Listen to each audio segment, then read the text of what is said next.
राधे राधे दोस्तों, नमस्ते हिंदू रिचुअल्स। दोस्तों, आज मैं आप सबके लिए एक बहुत ही रोचक कहानी लेकर आई हूँ।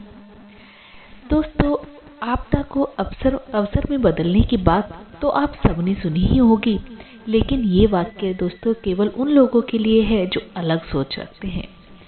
बाकी सब तो बस भाग्य के सहारे बैठे रहते हैं। याद रखिए दोस्तों, सामान्य बुद्धि बस सामान्य परिस्थितियों तक ही हमारा साथ देती है। जब परिस्थितियां असामान्य हो जाती हैं तो उनका निवारण सामान्य तरीके से नहीं किया जा सकता। उस समय हम तभी सफलता प्राप्त कर सकते हैं जब हम कोई नई चीज खोज निकालें। याद रखिए, बुद्धि सबके पास है दोस्तों, लेकिन सफल वही है जो उन सबसे आगे की सोच सकता है। ऐसा व्यक्ति किसी भी हालत में अपना भाग्य बदल सकता है। कैसे? आइए जानते हैं दोस्तों एक मजेदार लोक कथा से बुद्धि और भाग्य की कहानी।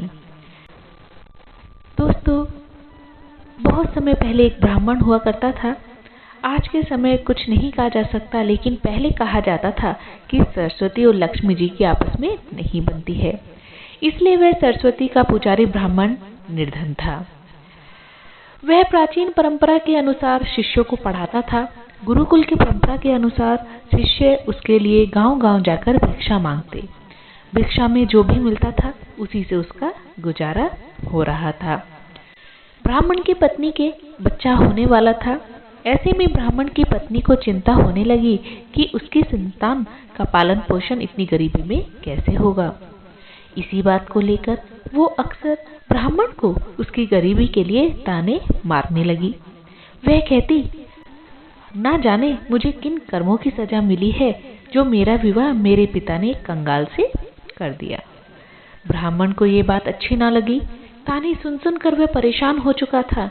फिर एक दिन उसने एक फैसला लिया और अपने सबसे प्रिय और सूझवान शिष्य को बुलाकर सारी जिम्मेदारी उसे दे दी। इसके बाद 4-5 महीने में लौटने का आश्वासन देकर धन कमाने राजधानी चला गया। ब्राह्मण के जाने के बाद वह शिष्य ने अपनी सारी जिम्मेदारियां ईमानदारी के साथ निभाने लगा। आसपास के गांव के लोगों को जब ब्राह्मण के जाने का पता चला तो सब लोगों ने मिलकर ब्राह्मण के यहाँ अनाज और जरूरत का बाकी सामान भिजवा दिया। आश्रम में बाकी शिष्यों को वह शिक्षा देने लगा। इस तरह सब कुछ सही रास्ते पर चलने लगा। एक रात को ब्राह्मणी ने पुत्र को जन्म दिया। दरवाजे के पास खड़े शिष्य को जब यह पता चला तो उसने सोचा कि आगे क्या करना है। इस बारे में गांव के बुजुर्गों से सलाह ले लेनी चाहिए। वह जाने ही वाला था कि इतनी देर में वहां एक दुबला पतला ब्राह्मण लाठी के सहारे चलता हुआ आया। उसकी वेशभूषा देखकर शिष्य को लगा शायद वह कोई भिखारी है। शिष्य बोला, ओ बाबा, कौन हो तुम? आधी रात को यहाँ कैसे आना हुआ? अभी ये मत पूछो कौन हूँ मैं, मुझे कुछ काम है, बस मुझे अंदर जाने दो, उस दुबले पतले से ब्राह्मण ने जवाब दिया। ऐसे कैसे जाने दूं? कम से कम अपना परिचय तो दीजिए। आप भला इस स्थिति में एक असहाय स्त्री के पास कैसे जा सकते हैं? शिष्य दरवाजे पर रास्ता रोके हुए खड़ा था। ब्राह्मण ने हंसते हुए जवाब दिया, तो सुनो, मैं विधाता हूँ, सबका भाग्य लिखने वाला। आज यहाँ बच्चा पैदा हुआ है तो बस उसी का भाग्य लिखने चला आया। भाग्य लिखने वाले को कौन रोक सकता है भला? इतना कहते हुए वह ब्राह्मण हंसते हुए शिष्य को हटा अंदर चला गया। जब वह बाहर आया तो उस शिष्य ने उत्सुकतावश पूछा, महाराज, फिर क्या लिखा आपने मेरे गुरु भाई के भाग्य में? आज तक विधाता ने किसी को बताया है क्या कि उन्होंने किसके भाग्य में क्या लिखा है? परंतु शिष्य भी उन्हें ऐसे नहीं जाने देने वाला था। पीछा न छोड़ते देख ब्राह्मण विवश होकर बोले, यही जानना चाहते हो ना कि क्या लिखा है? तो मैंने ये लिखा है कि ये लड़का हमेशा निर्धन ही रहेगा। इसके पास घर में एक गाय और एक बोरा अनाज के अलावा कुछ भी नहीं रहेगा। कितना भी परिश्रम कर ले यह धन नहीं कमा पाएगा।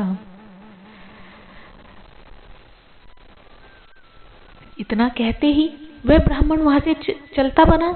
शिष्य को उसके इस व्यवहार पर बहुत गुस्सा आया, परंतु वह ब्राह्मण अब जा चुका था, इसलिए कुछ किया नहीं जा सकता था। कुछ महीने बाद गुरुकुल का ब्राह्मण लौट आया। आकर जब उसने देखा कि सब कुछ व्यवस्थित ढंग से चल रहा है तो उसे बड़ी प्रसन्नता हुई। अपने साथ वह काफी धन कमाकर लाया था। अब उसे किसी बात की कोई चिंता न थी, इसलिए उसका जीवन हंसी खुशी गुजरने लगा। लेकिन यह खुशी ज्यादा दिन तक न टिक सकी। सब धन खत्म हो गया और कमाई का और कोई साधन ना होने से एक बार फिर से गरीबी आ गई। अब ब्राह्मण का परिवार 2 साल पहले वाली हालत में आ गया था। इस बार फिर ब्राह्मणी को बच्चा होने वाला था। ऐसे में जब ब्राह्मण ने शिष्य से अपनी स्थिति के बारे में विचार विमर्श किया तो शिष्य ने उसे फिर से राजधानी जाने की सलाह दी। ब्राह्मण पहले की तरह अपनी सारी जिम्मेदारियां अपने उसी बुद्धिमान शिष्य के कंधों पर छोड़कर राजधानी चला गया। सब कुछ वैसे ही चलने लगा जैसे पहले चलता था। फिर से गांव के लोग अनाज व जरूरी सामान दे गए। समय आने पर ब्राह्मणी की कोख से एक कन्या ने जन्म लिया।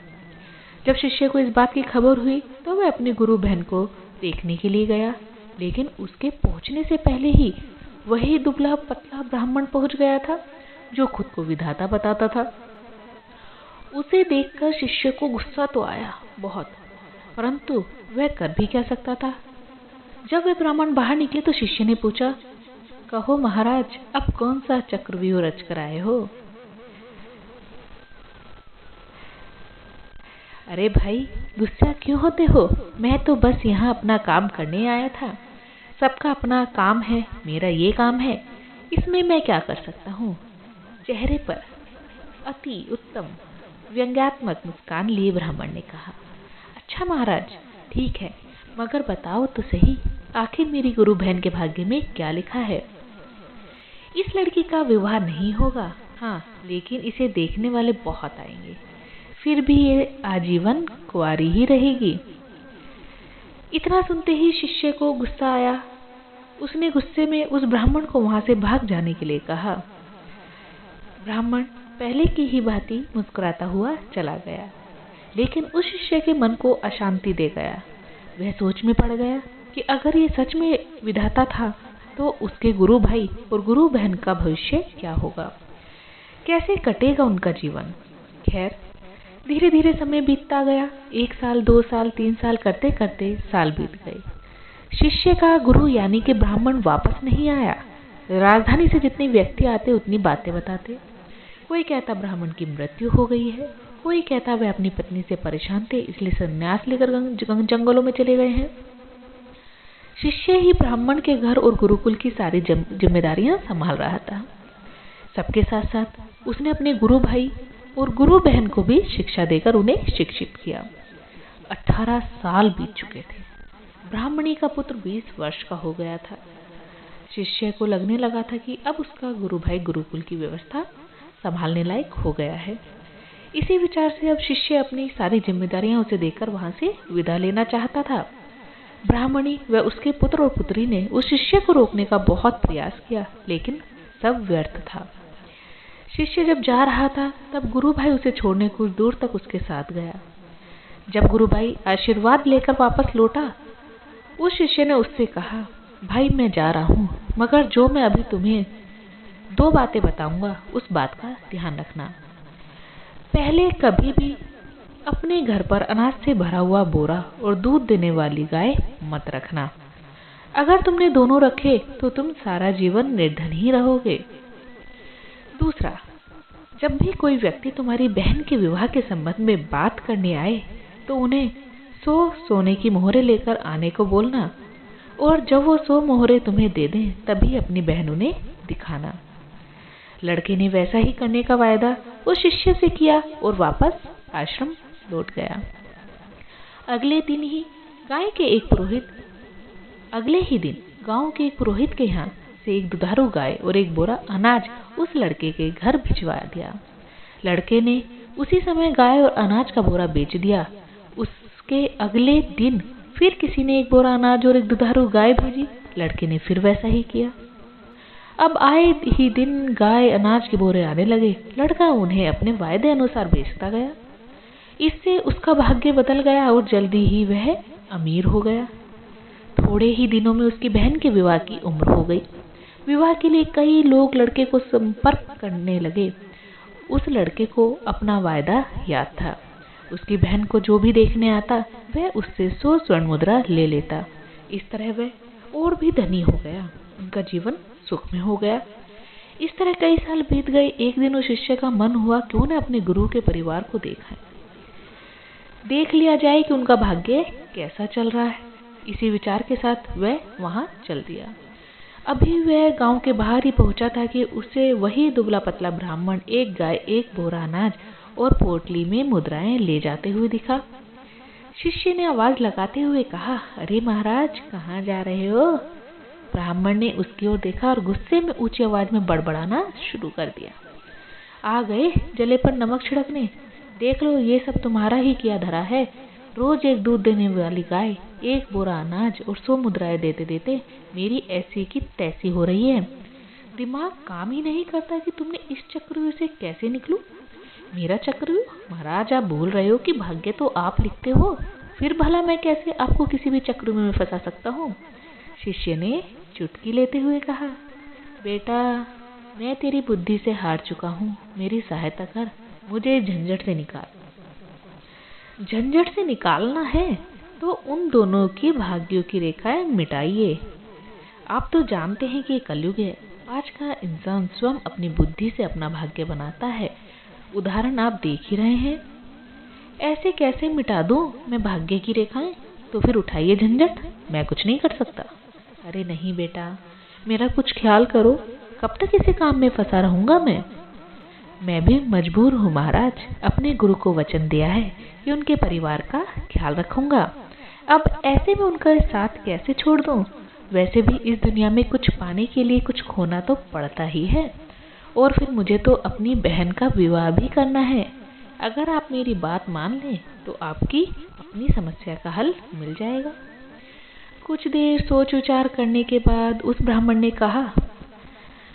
ने गाय, अनाज का बोरा और मुद्राओं की पोटली उस शिष्य को दे दी और बोले, जाओ, मिटा दी उनकी भाग्य की रेखाएं। तुम्हें उनका जैसा भी भविष्य बनाना है बना लो। मैं कोई रुकावट नहीं डालूंगा।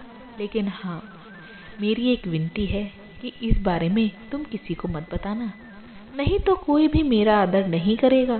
किसी को मेरा भय नहीं रहेगा, जिसके कारण कोई मुझे याद नहीं करेगा। इतना कहते हुए वह ब्राह्मण चला गया जो खुद को विधाता बता रहा था। तो दोस्तों, इससे ये तो सिद्ध हो गया कि आप ही जो भी अपनी बुद्धि से अपना भाग्य बदल सकते हो। यदि आप अपने लक्ष्य के लिए पूरी तरह से समर्पित हैं तो ऐसी कोई चीज नहीं जो आप हासिल नहीं कर सकते। हो सकता है हमारी परेशानियों में ही हमारी सफलता छुपी हो। ये तो हमारी दोस्तों मानसिकता पर निर्भर करता है कि हमारा जीवन कैसा होगा। खुशी में खुशी और दुख में दुख, दुख में खुशी ढूंढना भी हमारा ही काम है। राधे राधे दोस्तों। नमस्ते हिंदू रिचुअल्स। नमस्कार।